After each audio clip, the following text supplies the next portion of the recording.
Speed is definitely important. Like, you can't take 5 years to launch a product. It also needs to reach a certain level where people get excited about it. You don't just want to launch something that people feel like it just gets the job done, but they're not that crazy excited about it. Launching something at Canva that people will spread, they will tell others about, has been the biggest growth driver for us. Ready to go?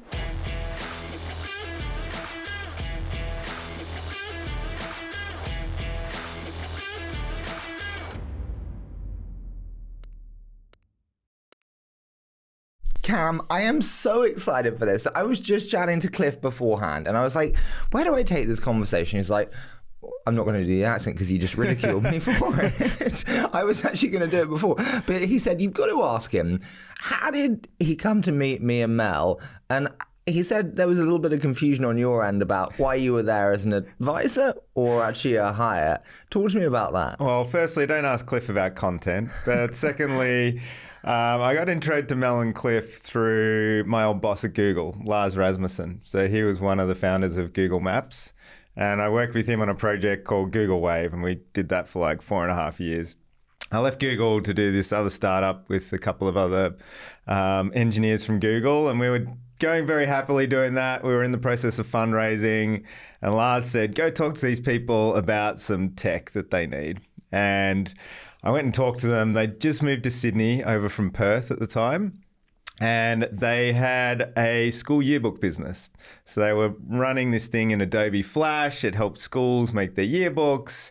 And they kind of wanted to take it to the next level. But they weren't going to do that with Flash. So I knew a bit about JavaScript and HTML. So I went to chat to them about that.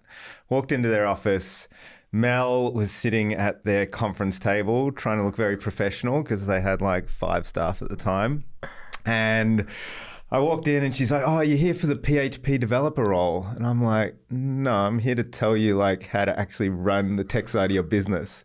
So we sat down, we chatted a bit about the latest tech at the time, what browsers were capable of, and particularly in the scheme of creating design. So how can you do visual design inside a browser, which was quite tricky at the time. Mm-hmm. We explored it a bit. We went for coffee afterwards. Mel told me about a bigger vision beyond yearbooks, and it was democratizing design. It was bringing design to people who hadn't been able to access it before, which was really intriguing to me because my background is a graphic designer and also a computer scientist. So merging design with democratizing technology was perfect for me. But me and my co-founders in my other startup called Fluent were like very happy. We were going to take over the world and we were just about to land $5 million in funding. Little did we know that we weren't just about to land $5 million in funding, but that's beside the point. So I kind of put it in the back of my mind of what Mel and Cliff were doing and went off to do what I wanted to do. And a few months later, after our startup had kind of created a little bit, that idea of democratizing design really came back to me. So my wife, we were looking at possibly moving to San Francisco because there wasn't much happening in Australia at the time. My wife wasn't that keen to move to San Francisco, neither was I. So she said, why don't you go hit up Mel and Cliff again and see how they're going with trying to democratize design? So I did, and they hadn't got funding or anything so far. They hadn't found a tech co-founder that could help them build the product. So we decided to join forces. And that was 2012. A weird one. How much of success do you think is luck versus skill? Obviously, you're an incredible leader, an incredibly skilled guy, but actually your startup not getting funded was probably the luckiest thing in many ways happening. Yeah, it's all these sliding doors moments. I wouldn't necessarily call it luck. I think it's about putting yourself in a position to capitalize. Mm-hmm. And that is talking to people, networking, having the right skills, like working with technology, trying different products, experimenting. Because Canva, we started in 2012, but my career was going for like 12 years before that. And there's a ton of ideas that I tried with a ton of people that didn't work out because it was the wrong time or there was actually the wrong people. We weren't a good team. Google Wave itself, like the project I work on at Google, was really prescient in what it wanted to do in terms of real-time communications and collaborations. But it was early for a bunch of reasons. Like browsers weren't quite ready, people weren't quite ready to work in that way. So 6 years later, launch it, it becomes something like Slack or Microsoft Teams that can take over the world. But in 2007, when we tried to do it at Google, it just wasn't the right time. So I spoke to Mike Hebron also before this, and he spoke about creating the first Canva landing page and the amount of time that you spent on it, making it, and I'm kind of quoting him, just right. And so much attention to detail. My question to you is, we're told in the generation of the lean startup of the importance of speed of iteration, speed. And it feels like it kind of goes in conflict with the making it just right and the time to make it perfect. How do you feel about speed versus quality and that importance and balance between the two? The Lean Startup book actually launched in the year that we launched. It was like 2012. And investors were quoting it at us and like telling us to launch as quickly as possible. We kind of ignored them because we knew what we wanted in the product and we knew we wanted something high quality. And speed is definitely important. Like you can't take 5 years to launch a product, but it also needs to reach a certain level where people get excited about it. You don't just want to launch something that people feel like it just gets the job done, but they're not that crazy excited about it. Launching something at Canva that people will spread, they will tell others about, that they will shout from the rooftops about, has been one of the most important parts of our success, because those people telling other people what an amazing product it is, what a delightful experience they had, what fun they had designing something, has been the biggest growth driver for us. How do you create such fanatical users? I mean, for me, when I look at your growth, one of the most astonishing things is Canva Talk, which is like, you know, the unbelievable UGC content that your community creates. How do you create such fanatical users? I'm sorry for such a base question. Part of it is that detail, like creating that landing page that has a great animation on it that people spend 5 minutes just on the landing page playing around with that before they sign in. Like it's those things that people, A, feel the love, like they can tell it's a well-crafted product that they want to use. And B, it brings something to their life that they didn't have before. Like it's a very small thing. It's a moment of delight, but it's not like using a spreadsheet or doing some boring job that they, do every single day. It's about giving them something new in their life that interests them, that unlocks something. And like those details in the Canva product have driven so much user love. Like we get tweets about the little things we put in, like the Easter eggs that we have.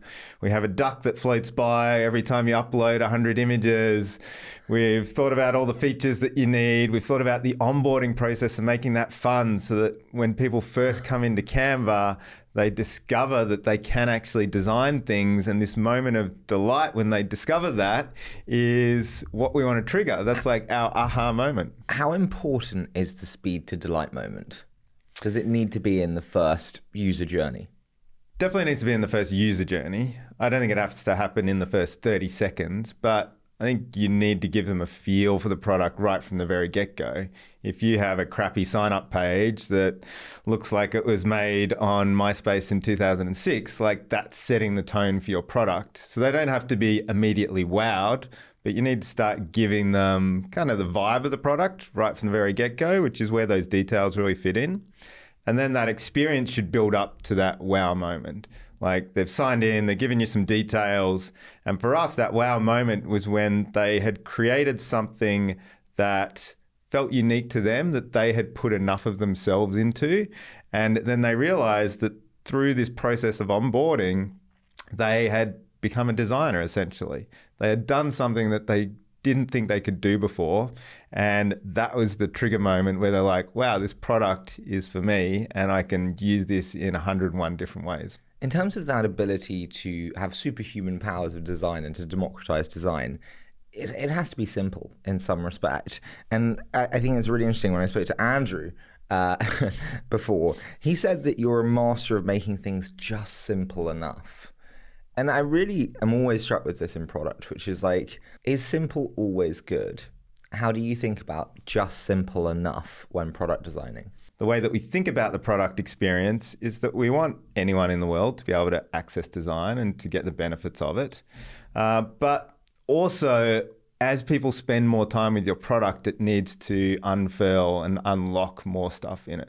They need to continue to become better designers as they use it, get better output. So there's this kind of 80-20 rule that we apply where when you first get into Canva, you should be able to get 80% of the value. But then as you spend more time with it, you unlock the remaining 20%, which makes you an expert, makes you put more into the product and what you're doing and discover things and create those moments of delight constantly, where it's like previously you didn't care about typography. After using Canva for 6 months, you discover all these things about typography and we give you access to those. So it's a real power unlock. So like simplicity is the top layer, but you also need depth under there for the people who spend the time to explore it. What's been the hardest thing about the move into enterprise? We've had a couple of cracks at enterprise. Yeah. So we actually launched... we had a journalist who did some good investigation and said, you launched Canva Enterprise like 3 years ago.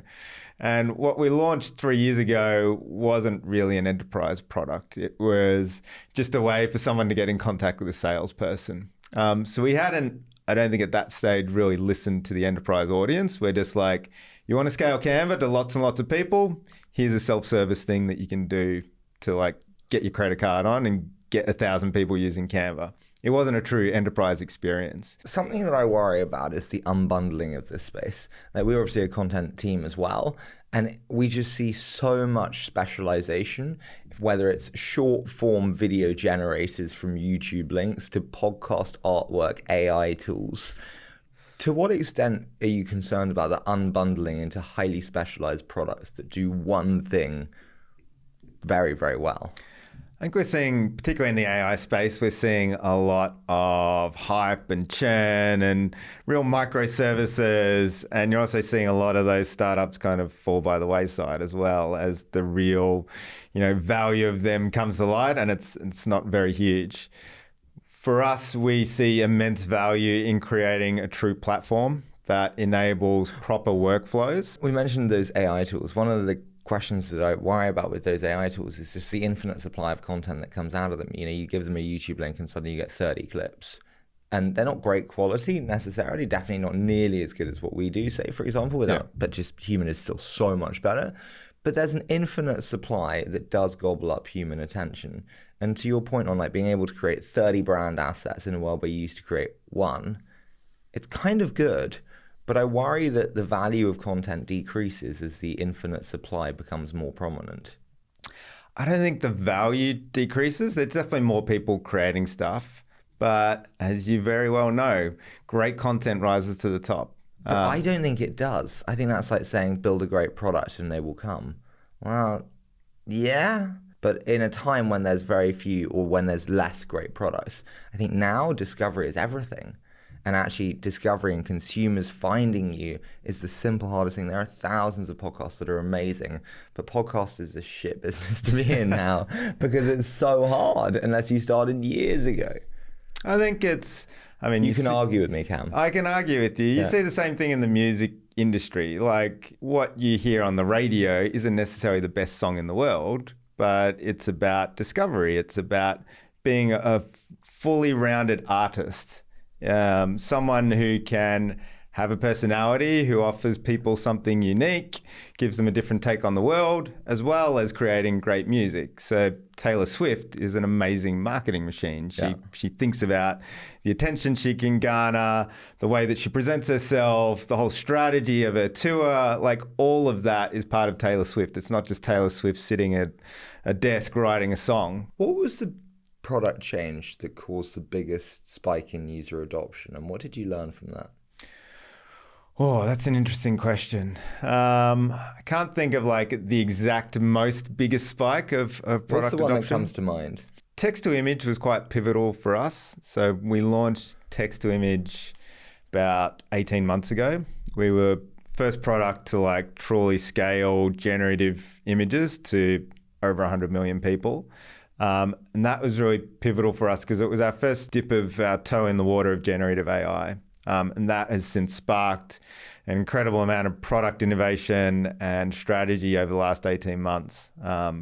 Pretty much every touch point in the product now involves some level of AI. What was the response? It was amazing. I think we wanted to get it out early. It was very early in the piece, and it actually only took us 6 weeks to launch from woe to go. From someone saying, let's do crazy idea. Let's do like type in a box and you get an image out of it. 6 weeks later, we'd deployed all the infrastructure, we'd integrated it into the product, and we'd launched it to 100 million folks. And we did that because it was an incredible piece of technology that we wanted to like bring to people. But so also you we wanted leverage OpenAI's infrastructure? For that one, that was based on Stable Diffusion. And we've since like iterated upon that a whole ton. Do you see a world where you move between different providers? Yeah, definitely. I think there's so much, there is a heap of competition now in terms of large language models, image providers, any sort of AI model you're thinking of, there's probably like 50 different versions of it. And I think that's great because not having a monopoly from OpenAI or Google or Anthropic or whatever model you want to look at is beneficial for developing a product. I'm naive, and the speed and ease to transition between the two is little? It's getting a lot faster. Early days, it was a bit harder because there were different infrastructural needs. Yeah. But for them to be successful products themselves, offering tools to developers, they need to make it easy to just wrap your product around it. So the APIs are getting better. The way that you call different models is getting standardized, so it's becoming a lot easier just to switch over. Kaz, when you rely on someone else's infrastructure, like many now are on OpenAI or on Stable Diffusion models or whatever that is, it kind of dictates product roadmap. Before you'd set the product roadmap, and really only you and your execution determine whether you're able to complete it. Yeah. When suddenly OpenAI can release a new model and whoa, it changes the game. We had the CPO from Loom on the show, the video creation. Yeah. And she said, it's the hardest time ever as a product leader because my whole product roadmap's turned upside down by an OpenAI improvement. How do you feel that the world of product creation has changed now when this is the case? I wouldn't say it's changed. I think that particular area has experienced rapid acceleration. But I think it's the same for the early stages of any technology. Like there's room for innovation, improvement, and discovery. In 5 years' time, I would say that AI innovation will have slowed by then, and a lot more will be standardized. Social patterns will be established of like how we interact with AI. The possibilities of what LLM can do are very well understood and known, and it's just become a part of everyday product development. How will we interact with AI? I think a lot more than just typing into a chat box, and even a lot more than just talking to it. I think that interface of working with AI it's a really great demo, and it's been a great inroad into exploring it, but it's going to become a lot more nuanced. Most people aren't great at coming up with the very first idea. Like, it's one of the things we learned at Canva. When you present people with a blank page, they just like freeze up. They don't know what to do. And at the moment, AI is just like that. You have to like go to it and say, I want this thing, and it will give it back to you. It's not that great at helping you explore ideas and iterate on them, give you the very first prompt that you should be prompting it with. And that relationship between you and the AI needs to get a lot better as a collaborative partner. And for us, that means you need to develop the interface a lot more. So our Magic Media tool, which is the evolution of text to image, is a great example of that. It started off as a text box, but most people can't describe an image. Like, they don't know the exact style they want it in. They can't tell you between the different types of artistic drawing that's possibly available for like a duck that you want. So actually on that then, we had Gustav from Spotify on the show. Yeah. And he said like probably one of the biggest questions you'll ask in interviews for product people is, show me your prompts. And that'll be a determining factor of the quality of a product person in the next few years. Yeah. Do you think that's right? And how do you think about that, the quality of prompts being a determining factor in terms of quality of person? I think prompting is definitely a skill that we're all going to need, but in terms of it being the defining part of a job interview, I would hope it doesn't go down that path. It's a skill we're going to need to be able to explain your thoughts and use the systems to get something out of them. But if in 5 years' time, the way that we interact with AI is purely just through prompts, I think it will have displayed a total lack of imagination from us as product builders. How will we see the stabilization of LLMs, like you said? What do you mean by stabilization? Well, like the landscape kind of being more concrete. You said now that we're in a state of flux. There's a lot of different ones. We're kind of seeing a difference in terms of the speed of transition between them. Well, how will that end state look in 5 years' time, do you think? I think it'll look very similar to what cloud-based infrastructure looks like now in terms of AWS, Google Cloud, Azure. How often do you switch your cloud provider? Not a huge amount, and there is definitely like a bit of lock-in there, but it is possible. And the starting point is also very different for different people. Like when you're starting your project, if you're familiar with Azure, you can go on that. If you're familiar with AWS, you'll start with that. If you're familiar with Google Cloud, you'll start with that. But you do have choice there. It's not just one provider that you have to do, and they become monopolistic and they're not rolling out anything new and they just take a bunch of money from you. There's still a huge amount of competition there. And I think exactly the same will happen with LLMs. They'll be innovating. You know, Google will add a feature, OpenAI will add a feature, some other startup that we don't even know about yet will add a feature, and everyone else will rush to catch up and then innovate on top of that. But you'll have choice. My question is, do you charge more for Magic Media and for AI capabilities? It's all wrapped up in our Canva Pro or our Canva Enterprise subscription. Does that hurt your margin structure then? Not really. Like it is a tiny bit of like a hard user of the Magic Media. Yeah. And it's creating a lot of images with AI. The idea is that would actually then dampen your margins. There is a little bit of cost in there, but it's the approach we've taken for the last 12 years. Putting an immense amount of value into our subscription is why people love it. Yeah. And you need to constantly be adding to your product. Like getting people to pay the same subscription for the exact same product as it was 7 years ago just isn't going to fly. Plus, we've also seen the costs on AI just continue to shrink. But do you think AI expands the revenue lines of existing great companies like Canva, or do you just think it allows them to have much better products with happier customers? Because that's the question. Like, does AI actually allow big companies to make more money or just create better products? I think in the short term, it might allow them to make more money. So like, I think Microsoft and Google both have add-on packages that you pay for to get access to their AI stuff. I think that's a very short-term thing where it'll just become commoditized, people will become used to it, and it'll just become part of the basic package. And I think they've done that to kind of shelter themselves to any possible price repercussions from people just smashing their AI servers. But yeah, we view it as just a way of building a better product, and it's a continuation of democratizing design. 10 years ago, we used the cloud and mobile technology to do that. AI is just the next thing now that enables us to deliver an even better product experience. Do you think the structure of product teams changes with AI being such a core part of the development, design, distribution process? It does a bit. I don't think it totally changes it, diametrically, but definitely the way that we develop products has changed over the last 2 years. How so?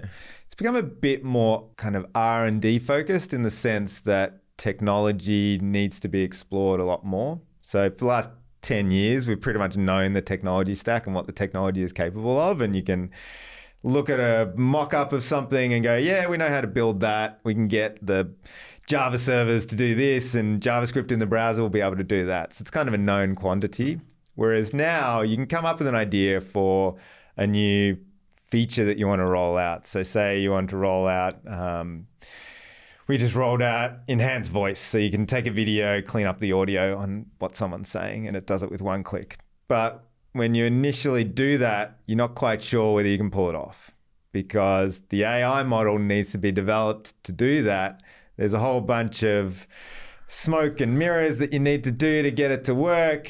And there's a lot more uncertainty in there. So you need to be comfortable with that uncertainty, and the product needs to evolve with where you're seeing the technology go. So, 6 months ago, we might have set out to do enhanced voice. Some of the engineers will try it out and see how far they can get with the quality. Maybe there's a particular use case where it doesn't work. So say, you're in a taxi, it doesn't work for that, right? So then you have to slightly pivot your product and change what you're delivering based on that. So it's a bit more of a dance between product and design and engineering than it was previously. What uncertainty would you say you're not comfortable with today?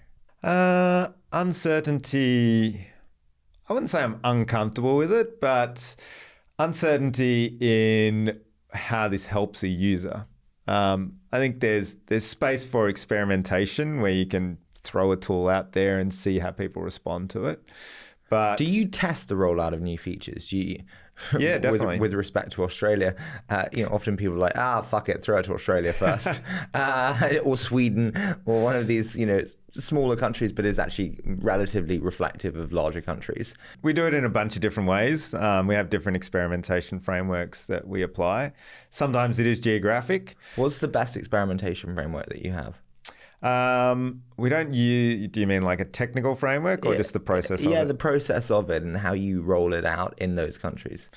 We always roll out features as a percent. So if something is going out, so we launched the Glow Up recently, which is a total revitalization of Canva's interface.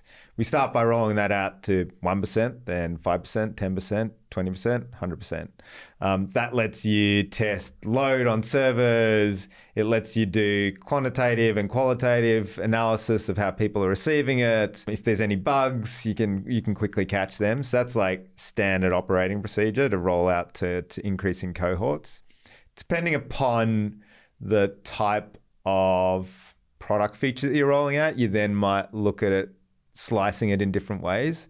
Geography can be useful in some of those examples. So in some of our geographies, we've rolled out different payment methods and how people interact with those, whether they prefer to opt for this credit card or a local provider, or maybe they prefer to buy credits from the local news agent instead of like using their prepaid credit card. Like rolling that out, we've done that in a geographic basis to see how that affects how people subscribe and how long they stay subscribed for.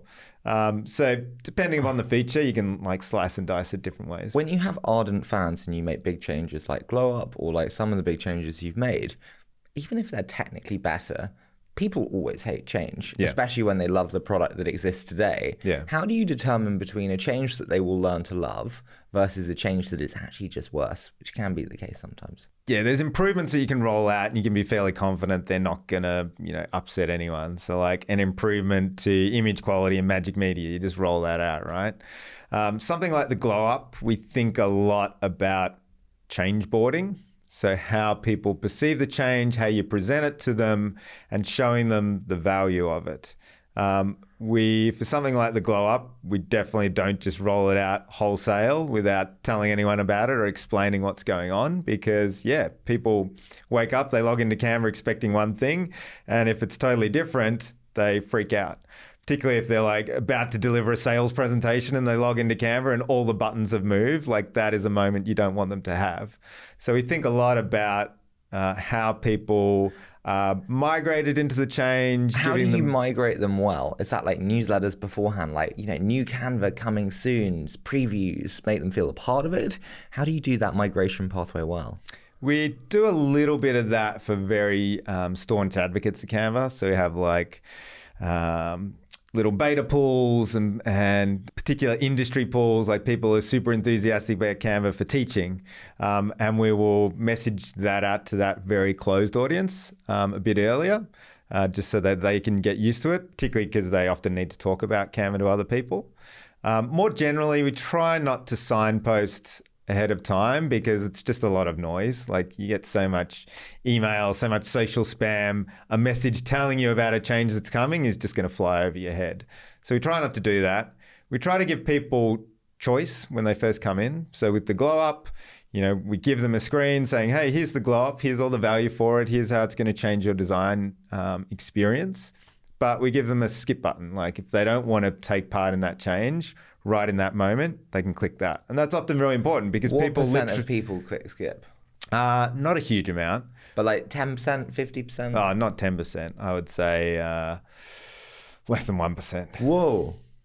Less than 1% click skip. Yeah, I think if you're explaining the change to them and you get them excited enough about it, then they want to enter that. We mainly put the skip button in for those critical moments where someone literally is like just about to present on a conference stage and they're like, I do not have time to deal with this, skip this just so I can, deliver the presentation. So that's mainly why we put it in. And that change boarding, that communication of the value, of stepping people through the changes so they're comfortable with it, like that is a whole experience that we develop and think deeply about and user test before that even goes to a broader audience.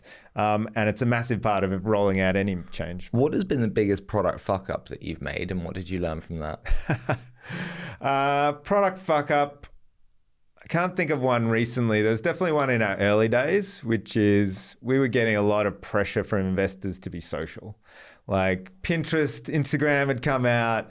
People were like, you need to be social. Like, what's your viral coefficient? How you're like engaging people on platform. It had been a little part of our vision, but it wasn't like a part we were passionate about. But we're like, okay, we need to introduce some social layer here. So we spent like a huge amount of time at the time. It's like 9 months. We had a very small engineering team. We had like 6 engineers. We dedicated one whole engineer for 9 months to build this whole social experience. And it just didn't do very well. Like it wasn't part of our DNA. It wasn't something that we were super passionate about, that we wanted to put a lot of thought into. And it didn't really mesh with our product vision of like people creating stuff. We have a lot of people who create private content. Like they never want to share that stuff. They don't want to talk about it. They don't want people to be thumbs upping their kid's 5th birthday poster. So like it wasn't a natural part of Canva. Or that Q1 board meeting. Exactly. Well done. Good. Lost your head of sales and down 20%. Good job. Fire. Good job. Heart emoji, bay. So it just wasn't a natural fit and we didn't invest enough mind thought to it. So it was never going to be successful. What do you learn from that? We learned to be a bit more gung-ho in just what we believed in and our instincts. And it's something that Do you think you could have been more successful if you'd invested more and dedicated more to it? Like, it sounds like you dipped a toe in respectfully, and that's why it probably didn't work. I think it would have been a totally different product or maybe a very separate product, like totally different thing from what Canva is used for today. I don't think it would have made us any more successful. I mean, humbly, Canva's been a pretty good success. So I don't think it would have added anything. When you have a mishap like that, and then you also have amazing moments like you said there with the text to image, you have to have product reviews. How do you structure and do product reviews? I'm really intrigued because they're all done remotely, no? Mostly, yes. Every now and then the stars align and there'll be a team that can all get in the same room. But yeah, most of the time they're done over Zoom or through a Canva doc. How often do you do product reviews? Constantly. We don't have any fixed cadence. So I know a lot of companies have a weekly product review or they do it every 2 weeks and they get everything together and have a big pitch session and a review session. We don't do that unless we're heading towards a very particular milestone. So for Create, we had like weeklies leading up to that where we'd review stuff. Who's invited to those? It's a bit of a mix. Mel and I and our head of product, Rob, are often, pretty much in all of them. Depending upon the team, what surface area it is. So if it's an AI part of the product, it'll involve more of our AI folks. If it's more on the How many AI folks do you have? We've got about 100 machine learning engineers. And then, product managers and designers get involved at all stages. How long is it taking you to hire 100? We started really early. So AI has really spiked in the last 2 years, but machine learning has been part of our product development process for 6 or 7 years now. Where are the majority of that 100? A lot are in Vienna, which is out of an acquisition that we did called Kaleido, and they're kind of world leaders in visual AI. But we also have a ton over in Sydney as well. And those machine learning engineers run the gamut from, hugely data focused ones who you'd never visibly see their impact on the product, but they do a ton of work behind the scenes, through to the folks that work on our photo editing, our remove background, text to image, magic write, like stuff that's very visceral and obvious in the product. You mentioned there kind of things that maybe aren't so obvious. I think one thing that's really challenging as a product leader and leader more generally is resource allocation. And you have that question of, I have a constrained amount of dollars always. And I can allocate that to infrastructure, which maybe may not be seen, but maybe security, maybe stabilization, whatever that is, or into glossy new feature, which could create more users and more revenue. How do you think about that balance between infrastructure, stabilization, not net new revenue, but important, versus new features and new revenue? We're constantly looking at it. We don't have like a fixed percentage that we assign. Like 15% goes to security, 25% goes to R&D. So you're always like, there'll always be priorities at any given moment. 5 years ago, we invested a huge amount in a security team because that was really important to us, and like building strong foundations of trust with our users who are like, yes, this is a safe and trusted platform. Like that was really important to us. How has your R&D spend changed over time? R&D, it's a huge part of our budget. I wouldn't be able to put a figure on it in terms of like exactly what percentage we spend on. So you don't, is it like 25%, like 10%, 50%? If you think of R&D as all product and technology development, it'd be well over 50%. So like half of we got 4,500 people at Canva now. Roughly about, I think 1,700 of those are engineers, plus then our product and design orgs with product managers, product designers. So well over 2,000 folks at Canva are focusing on just building the product. So if you consider that to be R&D, that's like a huge amount. If you think about like very, very future-looking R&D, I wouldn't be able to put a figure on it, but we're constantly looking at new experiments, new product features, new innovations, because that's the future of Canva. Final one for you before we do a quick fire, but you're always compared or like put in the same category as the 800-pound gorilla of Adobe. What have been some of your biggest lessons on competition in business and effective product marketing when always put in the same two-company pool? People often, talk about Adobe in terms of us, like investors will ask us that question, but we really consider ourselves to be in a totally different category, like literally. When we started, design was something that 1% of the world could do, and we wanted to bring it to the other 99%. And we have created this new category of visual content creation and really changed people's perceptions of what they need to do to reach their goals. Like you don't write out a strategy document anymore. You like create visuals around it. You inspire people. You create a literal vision of what you're trying to do. Do you not think it's helpful in a company to have a common enemy? Not as your primary focus. Like if your goal is all around, acervically trying to bring someone down, that's not particularly inspiring. We always focus on what is our vision of the future? Where do we want to be? How do we want to empower people? Where can we possibly grow and like have a real impact on the world? Thinking about it in kind of that negative lens of taking something away from someone else. Do you use competitors' products?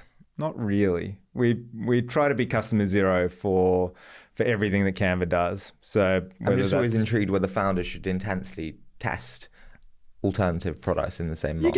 You give them a go, definitely. Yeah. But obviously where you're building a product in an area like a presentation creator, you need to use it. Is there a competitor? Sorry, can you imagine that for a presentation? So I use pitch for this one. Sorry. Can you tell me maybe one that you've been impressed by recently, though, where you're like, maybe we should learn from that one? Recently, there's been a lot of activity in the marketing sector. So particularly in terms of using AI to improve the workflows that you have there. Yeah. So marketing is kind of infamous for just having a ton of different tools that you have to go through. Like one thing measures performance, another thing helps you with your copy, this other thing helps you like with your ad spend. Like there's all these tools that you have to pay for. And there's a few more tools coming through now that are looking at that whole workflow of like, okay, I want to create something that resonates with my audience. I can measure the performance. I can assign more spend to this one that's particularly like performing well, and like doing that with all within the same platform. So yeah, seeing a few coming through in that space. Any specifically? I won't name names.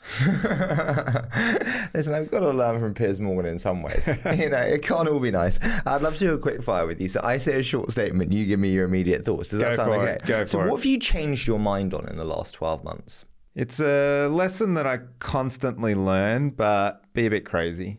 Always do something different. What's the most recent example of you being a bit crazy? The most recent example is the rap video that we had at Canva Create. Mel pitched it to us. I was like, this could be really awful. But I was also like, Mel has had many great decisions over the years. So I'm like, okay, Mel, you believe in this, let's go for it. So we started developing it and workshopping it, and it got to a really great place. And it told the story and the message that we're trying to get out through Canva Create about Canva Enterprise and all the SOC 2 and skim features that are involved in it, like really dry stuff, but delivered it in a really interesting way. And it has gone fantastically well. It's fueled a lot of conversation and debate about like whether it's cheesy or whether it's effective. But for us, it's got tens of millions of views. It's got the message out there. Is all publicity good publicity? I think most publicity is good publicity. There's definitely some bad publicity. But when you think of something like a video that people are saying it's either good or it's bad, like I think that's net good. So yeah, most of the time it's good. What's the biggest piece of BS advice that you hear most often? I think something along the lines of lean startup, like just get it out, throw it out there, get some signals back on like, is it working or not? And particularly with the focus on just being able to build a business that way. For us, building Canva is the passion of a lifetime. Like it's something we deeply believe in. It's a problem that we experienced and that we wanted to improve. And that constantly drives us to make the product better, to make the company better, to make this a generational organization. And I think that notion that you can kind of iterate towards a product or even a company or a business model, if you don't have a strong vision to start out with, your heart won't be in it and it won't get you through those dark moments over the next 20 years of building a business where it looks like there's no future and you need to, win your first customer. Having that passion and that drive and that belief in what you're trying to create is hugely important for us as founders. And I just couldn't imagine doing it if it was just to like make a few bucks or do 5% more revenue this year. You can swap roles with any other CPO today. Who would you swap roles with, just out of interest? I would love to swap roles actually with someone. It's not like super scaled, but I would love to swap roles with someone either at Ableton or Serato, because I'm a massive music head. I love DJing. I love making music, and just being deep in that music production world would be amazing. What most concerns you in the world today? What most concerns me is our relationship to nature and the planet.